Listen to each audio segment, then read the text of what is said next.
Welcome to the Real Estate Debate. Oh, right, guys. And today we're debating the hottest topics in real estate. But I'm not going to stop yelling because then that'll mean I lost the fight. And now, the host of the Real Estate Debate, Mr. Credit, on ESPN Radio 1700. Let the games begin. Hey-o.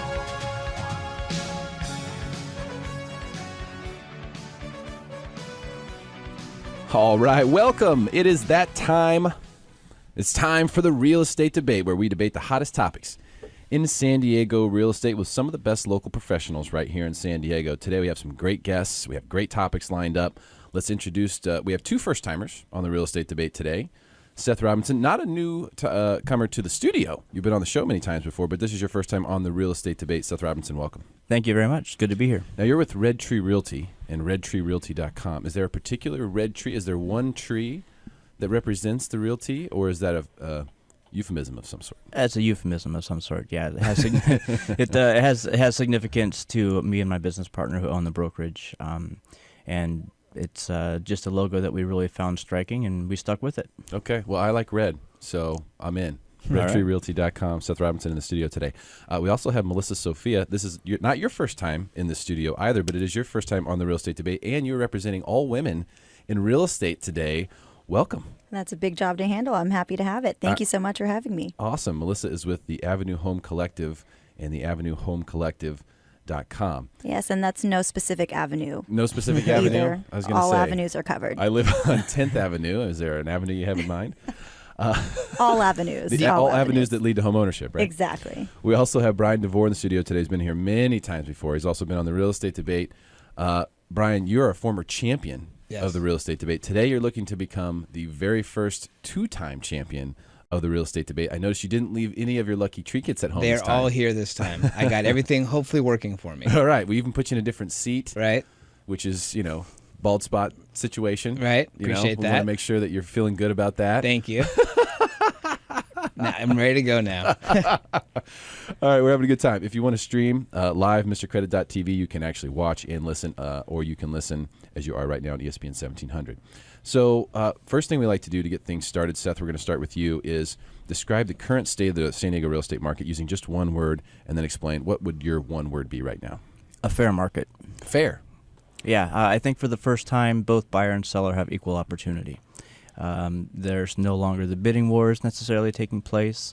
There's possibly a little bit of a price adjustment coming to the market, but it's no longer a exclusive buyers or sellers market. Okay, I can. So you would say balanced, very fair balanced. and balanced market right now. So even though average days on market is still less than 60 days, you still feel like we are there already at a fair market. I think we're there already. A buyer has a good opportunity to get the home that he wants at the price point that he wants, and the seller's going to have to look at every offer that comes in. Okay. Yeah, that makes a lot of sense to me. Good stuff, Seth. Melissa, what do you think? I would say that we're experiencing a state of duality. It's very similar to what you would call a fair market, meaning we're in two different markets at the same time. I would say it's both a buyer's and a seller's market. Low interest rates, increased inventory at the moment. There are more homes for buyers to choose from. It's still a seller's market at the same time because, if you price your property right, it will sell. And our average sales price is at, $576,000 right now, which is not too shabby. It is not too shabby. So you believe that it's both a buyer's and a seller's market. You think that it's still a seller's market, even though we have I think it's just under 50% of the homes on the market have price reductions attached to them. You still feel like it's a seller's market for the most part? I do. I think that, it's taken some getting used to for all of us to, not be pricing over and still seeing it sell. So, this is a nice change into normalcy that we're experiencing. And I think, people have forgotten what that feels like. I, for one, miss it. With the additional inventory, less competition from the investors, more mortgage credit, it's made the buying process a lot less frenzied, which is encouraging these price drops. So that makes some sense for me. Absolutely. Okay, good stuff, Melissa Sofia. Bryan Devore, describe the current state of the San Diego real estate market using just one word. So last time I was on the show and we talked about this, I got very scientific. I looked at all the numbers, trying to figure out. My theory was that the word was local. And I was able to kind of put together information that kind of showed that. This time around, I decided to ask people what they thought of the market. Because, what people? I asked my Facebook friends, and I put it out on Your sphere. My sphere of influence. Okay. Exactly. Because what actually is the market? Well, the market is buyers and sellers. That's what the market's made up of, is buyers and sellers. So I wanted to ask people what they thought the market was. Unique idea. And I got a list of words ranging from crazy to up, high, promising. I even got one client who said lovely, because she was happy that I was helping her buy a house, so she thought it was lovely. I got optimistic, cautious, predictable, so a lot of different words. And when I thought about all those different words, the first thing that hit me was subjective. This market really is subjective, because if you were to ask someone, if someone asked me, how's the market? Are you a buyer? Are you a seller? Are you investing? It depends. And depending on who answered the question, if they're looking to buy a home, they have one idea of what the market's like. If they're looking to sell a home, they have another idea of what the market is like.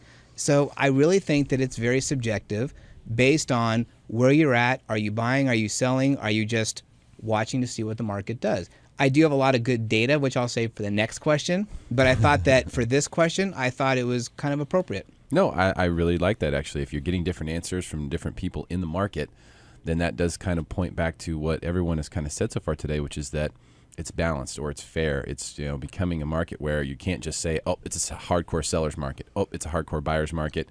No, it's actually, we're seeing both sides. We're seeing some sellers get their way if they have the perfect property. We're seeing buyers get their way if they're in an area where there's inventory. So it is a little bit subjective in that regard, depending upon who you are and what you're trying to do.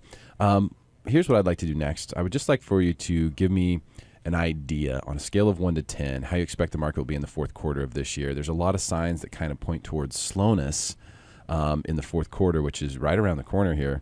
On a scale of 1 to 10, 1 being very, very slow, 10 being on fire, like a firecracker. Seth, where do you think the market will be in the fourth quarter this year? If I have to put a number on it, I'll put about a 7. But I honestly think that question really boils down to the individual realtor and who is able to operate in each market the most effectively. One realtor, that market may be very, very slow because they don't have a sphere of influence that provides them the business that they need, or they don't have accurate and good marketing strategies that provide their clients the heated atmosphere that they need. So that, it may be slow for realtors out there who are struggling anyway, but for the realtors who have staying power and the ones that know how to market homes, it's going to be still warm and still good. Okay, I like that. It makes sense to me. So you're saying that the market itself will be determined upon who you talk to, basically. So certain agents will maintain, good business throughout the fourth quarter, and others may find that it's slower. Yeah, I mean, agents who know what they're doing and know how to efficiently serve their clients and meet their needs in each market, they're still going to have success. Okay, makes sense. So he's got a 7. Melissa, what do you think? I would give the market a 6 in the upcoming quarter. In my opinion, the market is more balanced and controlled than the past couple of years. Honestly, I would give it an even 5, except for the fact that with our increase of inventory and with the upcoming fall season, the hope that more homes are coming on the market also falls. So, we'll see a small increase of sales as buyers in need, pick off those homes, the available homes. And additionally, I actually think that the market will not necessarily stay hot, but just as you were talking about, in some areas, in affordable areas and locations, price ranges, consumers who are more conservative, who've become more conservative and savvy over the years, they will be seeking to spend their money in areas where it makes sense for them specifically. Yeah, absolutely. So are you going with 6 then? 6. She's going with 6. Okay, so we somewhat have a consensus here as we move to Bryan Devore. Bryan, tell us, on a scale of 1 to 10, how do you expect the San Diego real estate market will be in the fourth quarter this year? So we have a 7. Mm-hmm. We have a 6. I'm going to go with 5. Okay. And the way I came up with that was, it's a very kind of a loaded question. How hot is the market going to be? What does that mean? I interpreted that as prices and volume. Are prices going to be up or down? Is volume going to be up or down? And if we look at the trends all say the same thing. Prices are up from last year, but down from the month before. And that was across the board. And sales volume is down across the board. So as we go into the fourth quarter, I expect it to be a 5 when it comes to a balance of prices moderating, probably still appreciating versus last year, but not versus month to month. And volume, I think, will continue on the same path that we've been on. Which is? Decreasing volume. So you're going to see decreasing volume and yet still increasing prices from last year, from the previous year, right? Because we still have a lot of run time from last year, but every month for the last several months, it's been down month after month. So you're just basically, if I get this right, what you're saying is we're just going to continue the trends we're on, right? So nothing's going to change. I don't see a reason why. And then we get into the next question. There's a lot that goes into that next question about next year. But I don't see any outside factors that are going to come into play. Economists, the main economist, Jonathan Smoke from Realtor.com, said this is the first time since the beginning of the recovery that we expect to see positive momentum throughout the second half of the year. I think he's optimistic. I think the momentum's going to keep going, but I think our market's going to be resilient and we're not going to just fall off the planet. But I don't see any reason why we're going to be increasing. That's why I give it a 5. Okay. And you know what? I share your sentiment. I'm actually a 4 because I think that the trends will continue, which will actually make it even slower. And the whole idea, what causes the mania is the idea that there are deals, right? So when people were making money, they started hearing those stories again. Oh, yeah, I bought this condo in 2010 and it went up 100,000. And those are the things that kind of fuel the frenzy. And those aren't the kind of stories that are going to be going around people who bought, a year ago or they were buying this year and things like that. We're not going to see those types of movements. If anything, we might see a little bit of a recession there. Right. So if that's the case, then I don't think we'll have that frenzy. And I don't see a catalyst other than potentially something happening with mortgage rates, which looks like if it does happen, would be something bad and not good for home values. Well, and we'll talk about that with the next question, too, because I got some insight on that. We absolutely will, as we are going to close out the first segment here. Melissa's got 4 points, Bryan has 4, and Seth has 3. Coming up, our first debate topic. Though it's slowed, we are still seeing year-over-year price appreciation here in San Diego County, up more than 6% July 2014 versus July 2013. Now, in July 2013, the market was up almost 23% versus July 2012. So when we come back, we'll have our experts tell us what they think it will look like July 2015 versus July 2014. Stick around. We'll make you smarter than everyone else. It's guaranteed. All right. Welcome back. Your lunch hour. Mr. Credit here. ESPN 1700, where we guarantee to make you smarter than everyone else. It's the real estate debate. Who will take home the Golden Microphone Trophy? Today will be Bryan Devore as the first 2-time real estate debate champion. Could be Seth Robinson with Red Tree Realty. Could be Melissa Sofia with the Avenue Home Collective and the AvenueHomeCollective.com. Melissa, you're up first here on debate topic number 1. So just a little background. Now, though it has slowed, we're still seeing year-over-year price appreciation in San Diego County. So from July 14 to July 13 to July 14, we got 6%. In July 2013, the market, however, was up 23% versus July 2012. So we're up. It's slowed, but we're still up. What do you think the number will be when we get to July 2015 and compare it to July 2014? I imagine that the housing market here will continue to move up, but cautiously so. I believe our year-over-year appreciation will probably stay steadily somewhere between 6 and 8% from this year to next. Well, I guess that number would then be 7. The average incomes, they continue to increase. That improves affordability for our buyers. Unemployment rate continues to go down, and the prices continue to rise slowly but surely. So what that does is it pulls buyers off the sidelines. Perhaps they've been waiting, and as they continue to see prices go up, even though it's not a huge increase as we saw from last year to this year. or from 2012 to 2013, it's still an increase, and that will encourage them to buy. So basically, between now and into July next year, you think we're going to see another 7%? Mm-hmm. You think Yes. it'll be even better than this year? Yes. And your reasons for that are because you believe that buyers will continue to see prices going up, and that will make the frenzy. That will keep them in the game because they realize they have to buy, or it's going to be too late. I wouldn't say frenzy, because we're in such a normal market, but I would still say that there are, buyers out there that need to buy. And, because we're not in a necessarily a hugely seller's market, they will continue to buy out of necessity. So, Okay, yes. makes sense.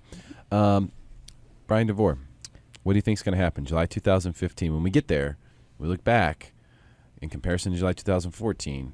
What are we going to see? So I was going to jump up or jump in, but since I was going next, I figured that was okay. I didn't have to.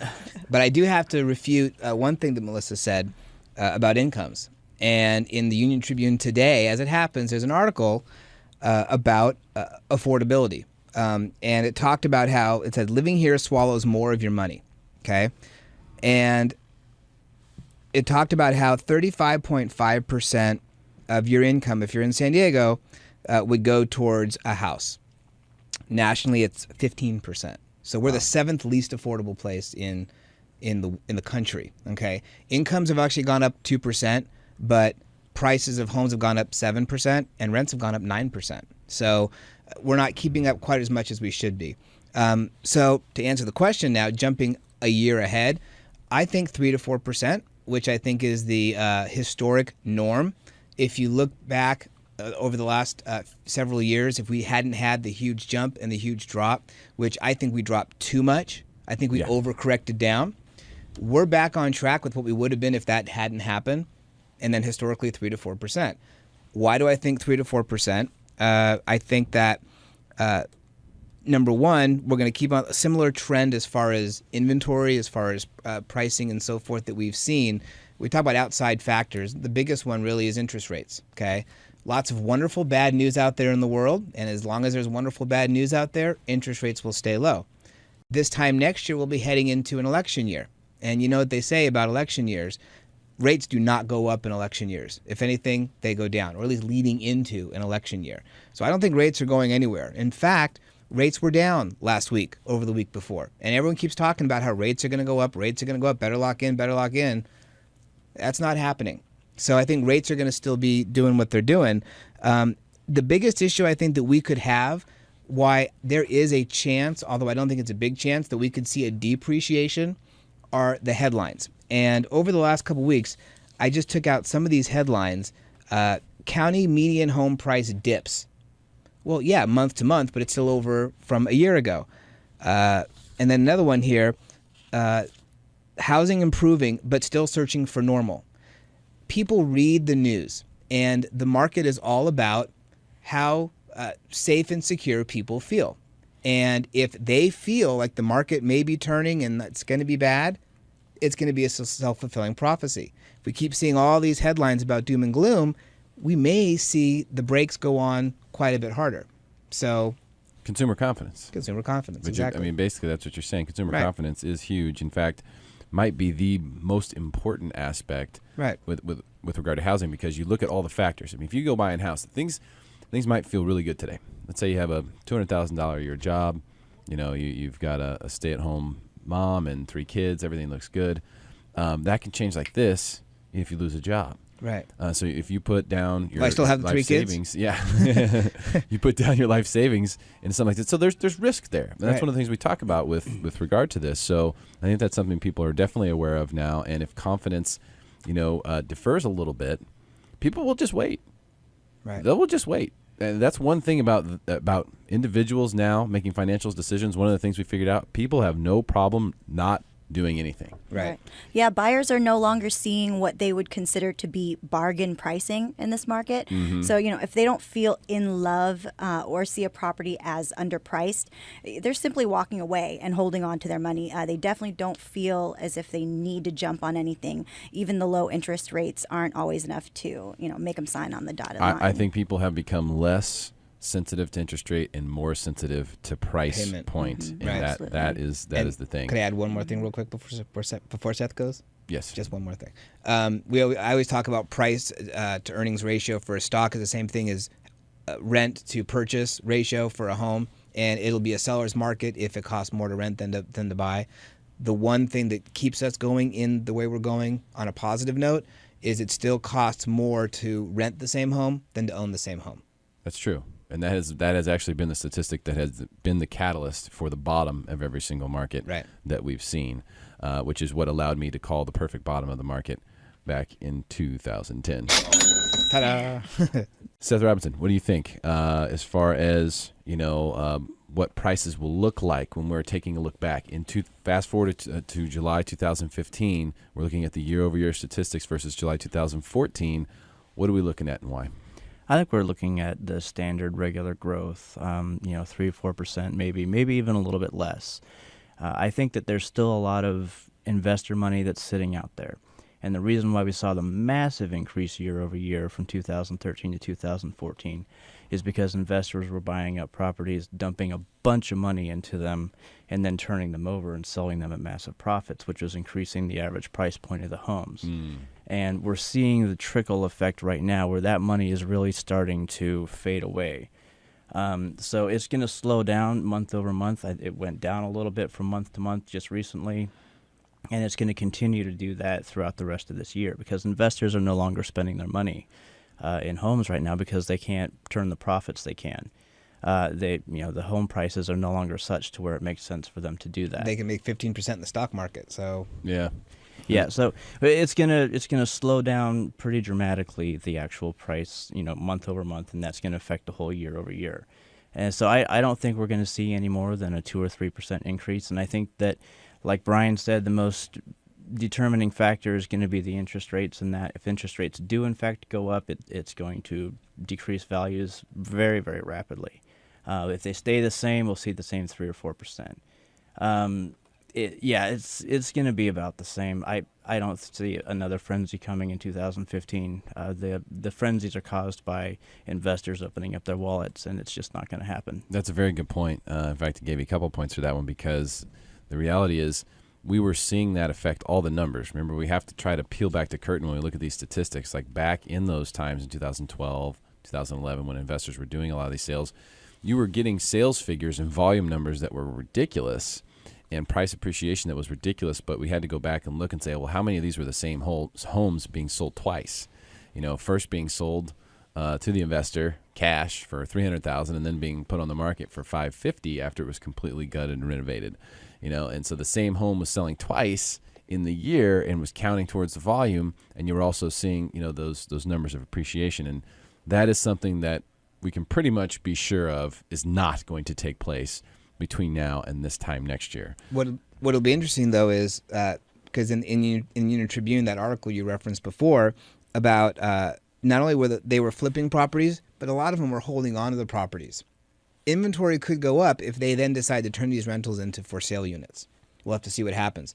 But what could happen if interest rate goes up a bunch, and that could happen by people who are no longer underwater, were underwater, and they all come on the market at the same time, we could see prices go down. So the market's fickle right now. It is. We don't know what the next step is. I think we're going to see about a 5% decline in July 2015 versus July 2014. I think that's going to be a good thing to create some normalcy. You can't be up every single year. We've had a lot of run up here, and I think people need to see that for a lot of reasons, because I think it will bring the buyers out if they say, oh, hey, houses are on sale again. I think that will help bring buyers back. I also don't think interest rates are going to go anywhere anytime soon, and I've written about this extensively on the blog at MrCredit.org, that as long as politics exists the way that it does right now, you're going to see the stock market go higher, and you're going to see interest rates remain low, because those are two things that are easy to keep the masses happy. Right. And to keep things moving forward and looking good on paper, which if it looks good on paper, it sure is good for elections, isn't it? That's Howard Dean. Yes. He's happy. He's happy. He's happy. All right. All right. Coming up, our second debate topic. I suppose there is a need in some circumstances to auction a property.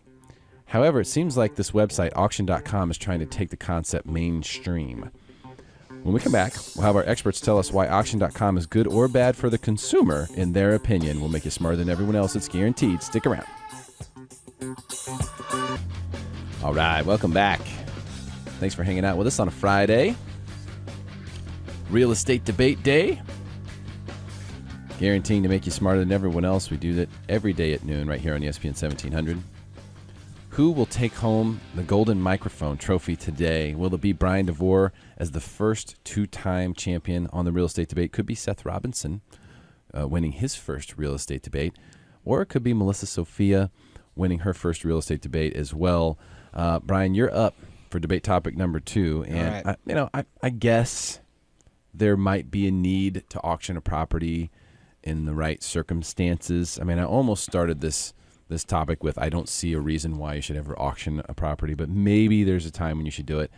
This website, auction.com, seems like they're trying to kind of sell the idea that it's better to auction your real estate than to go through the traditional sales platform. So I would like for you to tell me why auction.com is either good or bad for the consumer and why.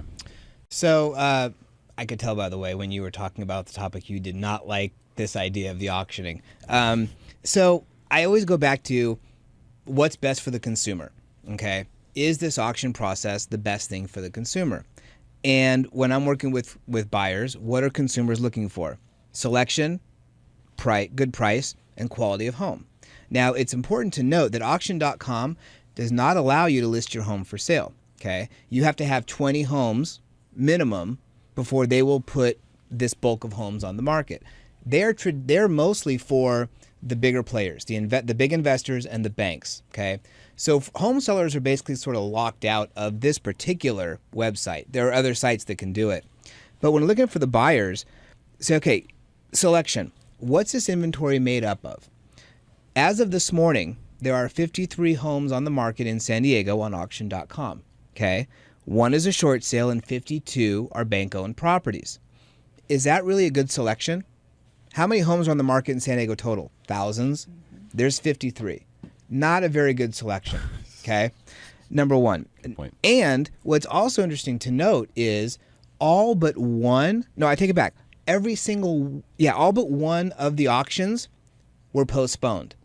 So what that means is you go to make an offer and you put in your bid and the sale gets postponed. So not only do you have a limited selection, but that selection doesn't even really happen.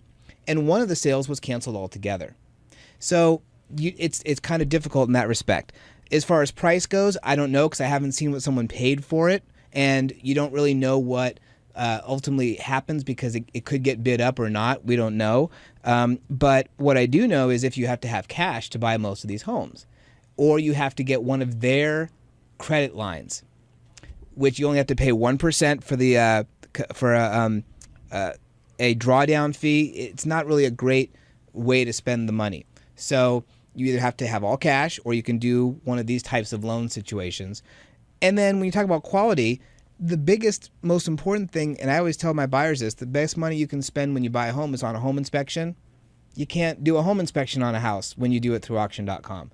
You can do title work. And what I thought was really interesting was you go on their website, you look at a home and it says, click here for title information. So I clicked there and it gave me the list of 4 different title companies. Didn't give me the title information about the property. So now you got to do a lot of work to find out the title information about the property. And who knows what the situation is. And I've heard of investors who have bought at the foreclosure auctions on the courthouse steps. They bought a house and it turns out it had a cracked slab. And they couldn't know that until after they bought the home. So it really is truly a buyer beware. So what do I think? I wouldn't recommend my clients buy a home through auction.com because it limits your selection. It limits your ability to get a good quality home. There's a lot of issues with it. Okay, and that's kind of the way that it seemed to me just on the surface, but they're rolling this thing out. We saw on Inman.com this article. They're trying to roll this thing out and make it more mainstream. Seth Robinson, what do you think about Auction.com for consumers? I'm not a big fan of Auction.com for consumers. One, like he said, you can't do your inspections, due diligence into the property. Two, once you're the winning bid on that property, you're in contract, and you have no contingency period to cancel that contract. Really? No. Once you're in contract, you then, if you cancel, you can be sued for violation of contract. So right off the bat, you're committed, and you can lose your deposit immediately once you're the winning bid. You have to have cash to do it, which is, most people are not going to be able to do that. So this is investor to investor. It's kind of crazy. This is banks trying to dump properties back to investors. It's the same old game.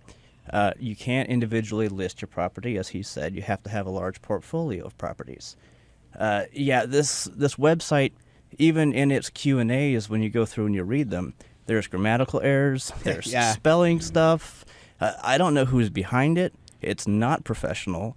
And there's no way that you can protect your client as a realtor the way that you need to when you're operating in this system.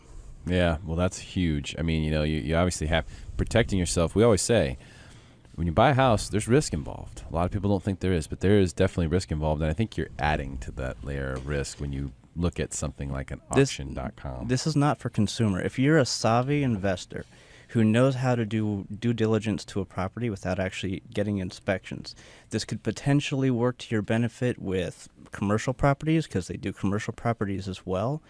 But the other thing that you have to do is, as the buyer, you're paying the full commission on the property, which is typically paid by the seller. But when you buy a property through this website, the buyer is paying a 5% commission, which can be $30,000, $40,000 on your average home in San Diego. And so that's in addition to the down that's payment. in addition to the fee the price of the home. So you're not getting a good deal. By the time you add up all the fees that are associated, paying the seller's commission in its entirety as the buyer, you're usually, and I would say most likely, going to get the raw end of the deal. Yeah, big time raw end of the deal. Melissa, Sofia, what do you think about auction.com for consumers? Well, the moves Auction.com are making this year definitely indicate that they're making a hard play to take away a portion of the real estate marketplace.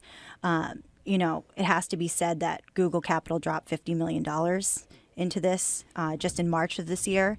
And, that's a scary thought. A lot of consumers will look at that and say, well, we should start paying attention to this site. But, sources say that Google's really most interested in, as they're saying, the larger aspect of this website, the commercial real estate sales, where the activity is more robust, the revenue is potentially much greater, buying huge, package deals of homes. I wouldn't call this a good option for the average consumer at all. This website is being garnered as the new eBay for real estate. Well, let's face it, when you're buying your high ticket items, are you buying your car on eBay? Probably not. This is more for investors who are high risk, high reward. They're going to go out there and they're just going to try buying 10 homes. And if one of them has a cracked slab, they don't care. They have, a lot of money to throw away, and that's great. But the majority of my clients don't have that. Like they were saying, the traditional home buyer is not going to be willing to take a huge risk on such an important investment. They're paying 5% as the buyer. That's paying double what they're paying on the average market, the MLS. You're not getting the protection, the professionalism, the guidance a realtor can offer. You're not getting the proper disclosures. That is too high of a risk. Yeah, too many things on the wrong side of the ledger there. I mean, and the other thing that'll be interesting is if they do have their way and they are able to roll this out, because now, like you said, it's mostly bulk stuff and things like that. But if this is rolled out to a consumer level where it says, you can list your house for sale here through this auction, keep more money, the buyer pays the commissions or whatever it is their hook.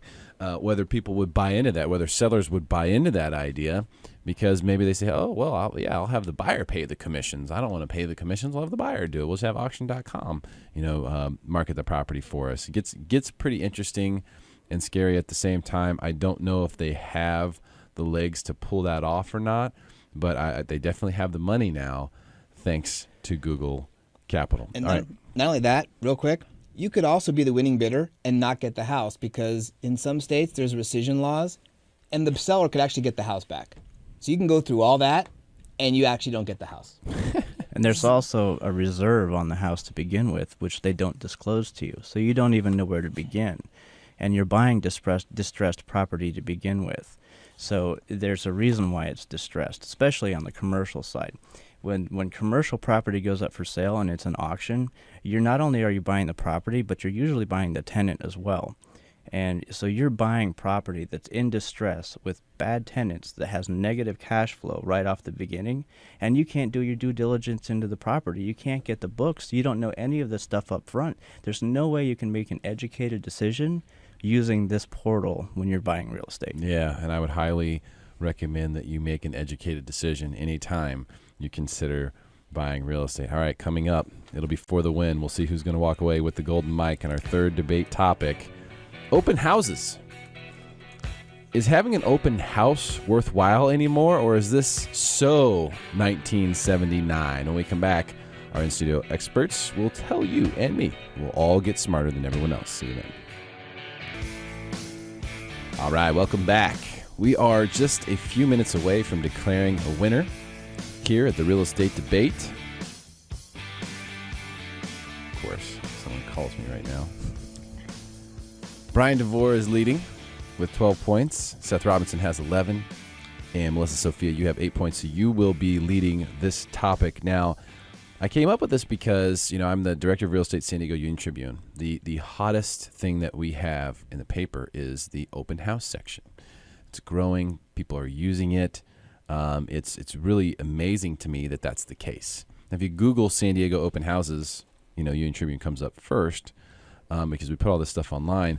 But I started thinking to myself, if the market does get slower, what's going to happen? Well, I think a lot of agents will start to think, well, okay, I need to have open houses, right? Because they'll have their listings for longer. They'll have to start doing additional things to try to market, to start having open houses. But when you actually go to an open house or two, you kind of ask yourself, is this really worth doing? Is it worth even going to an open house or holding an open house anymore? So I ask you all this question, and Melissa, you can start. Is having an open house worthwhile anymore? Well, we all know history tends to repeat itself, so maybe it is 1979.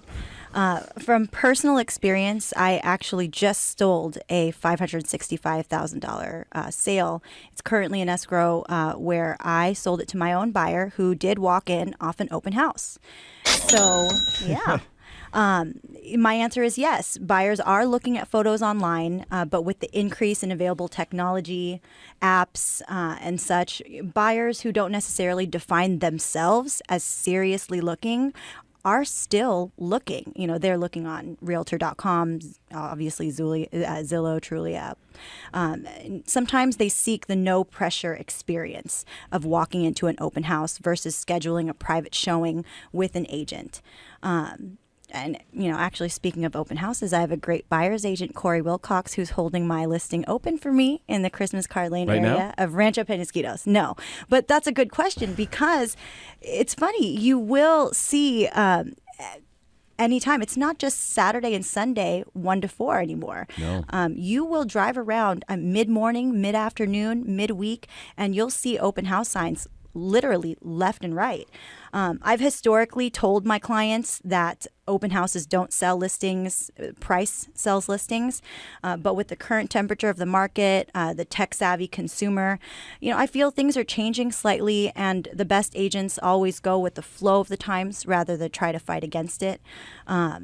with open houses, agents are really feeling the burn as they wait out longer market times on their listings than we're used to. Days on market is 39 days right now, which feels like an eternity for us. So in an effort to help their sellers feel like they're doing something to get their home sold, they are holding open houses, maybe not necessarily themselves. Maybe it's a less busy buyer's agents. But, in many areas, you will see tons of signs everywhere. And Okay. So you think they are worthwhile, clearly. I do. You're a big fan. I have one in escrow right now that says yes. that answers the question for you right there. Yes. Okay. Well, I'll ask you this, Seth Robinson. As Melissa, by the way, has just taken the lead by 1 point. Seth, are open houses worthwhile? Absolutely. They're worth it completely. And here's the reason why. It's an extremely important atmosphere building event for your listing. When you list your house and you have buyers coming through and they're in there with 30 other people who are all interested in the house, it gets their competitive juices going. And they know they're not going to be able to lowball you on that house. If they want it, they're going to have to offer you full market value or possibly even more. So there's nothing better for a seller than when the real buyer comes to the open house and sees a bunch of people in there who all love it. So it is a great way to create interest and get traffic to a listing, and it gives the opportunity for your offers to be higher. For an agent, it's a good way to also, like she said, get new clients, possibly sell the listing. It's a great way to network. It's another way to put your sign out on the street as well. Your brand recognition in the community that you work within is very important. So anytime you can go out there and blanket the streets with your brand and your image and your name, you're doing yourself a favor because people understand, hey, this is an active realtor in my market, and he works in here, he knows what's going on. So from a realtor's perspective, yes, it's very worth it. It's also very worth it from the seller's perspective because you're holding their house open. You're giving it the maximum amount of exposure, which you're supposed to be doing. That's your job as a realtor. And you can create that competitive atmosphere so that everybody comes in and goes, wow, look at all these people in this listing. This house is going to sell quickly. We got to move on this. Very good stuff. And not only that, you're not just picking up buyers, but you're also picking up sellers. It's always been said that when one home in a neighborhood sells, that two more in the neighborhood will sell. So, you are speaking to the neighbors, you are putting your name out there, and you can pick up other listings by meeting those people you may not necessarily have met before. Agree completely. Bryan Devore, as we're running out of time, is having an open house worthwhile? Yes. And I start with, yes, it's good to you can get buyers that way, you can get their sellers that way. First and foremost, when I meet with my clients, what's the best thing I can do for my clients? Get the highest price possible in the shortest amount of time. What's the only way to do that? Expose it to the greatest number of people. What's one way to do that? An open house. Traditionally, the statistic was 10% of homes sold at open houses. We have two right here. Melissa has one, and I just got one in escrow for $885,000 that just went into escrow. But I'm not the buyer's agent, so let me talk about that. So at that open house, we had 11 visitors. 6 found it online. 5 were from the signs. Signs almost don't matter anymore. So to your point about if you have all this stuff available on all these other websites, that's one way we market the open houses is through these websites. And we get people coming to our open houses from these different websites. The buyer has their own agent who couldn't come in. So agents aren't always available to make appointments to bring their clients to look at the homes. So when I get calls all the time, are you having an open house coming up? It's a way to get these people to come look at the home. And so their agent doesn't have to come with them. With them. It's an open house. Right. It's not a private showing. Gotcha. And not only that, if an agent's showing them the home, they may know a little bit about the home, but who knows more about the home? I do. So if I'm holding the house open, I'm going to be able to tell these buyers exactly the schools, the information about the community, etc. And these people came up and we talked and we talked. They gave me the business card. I never try to take anyone's client from them. They say they have an agent. I don't say, are you happy with them? I say, great. I say, great. I'll email him because I know him and let's see what we can do. And now we're in escrow. So, and again, it's all about strategy. You don't just hold the house open. you get as many people through the door as you possibly can. We put them on our Facebook page. We put them on Zillow, Trulia, the whole 9 yards. And I'm out of time. I'm cutting you off. Got the hook. We have to get out, but I do want to say a huge thanks to our in-studio guests today, Seth Robinson in here from Red Tree Realty and redtreerealty.com. You did a fantastic job, Seth. Thank you so much. Thanks for having me. For being here. Melissa Sofia from the Avenue Home Collective and the avenuehomecollective.com. You did a great job. Thank you so much for coming in. Bryan Devore, you just became the first two-time champion of the real estate debate. Congratulations, my man. Very much. Well done. We'll give you a little golf clap today. All right. Great stuff. And a come from behind win in the last segment, which is actually what happened against you last time you were in here. Yep. So well done, my friend. Thank you did an awesome job. Everyone out there, have a great weekend. Be safe. We'll be back again on Monday at noon to make you smarter than everyone else. See you then.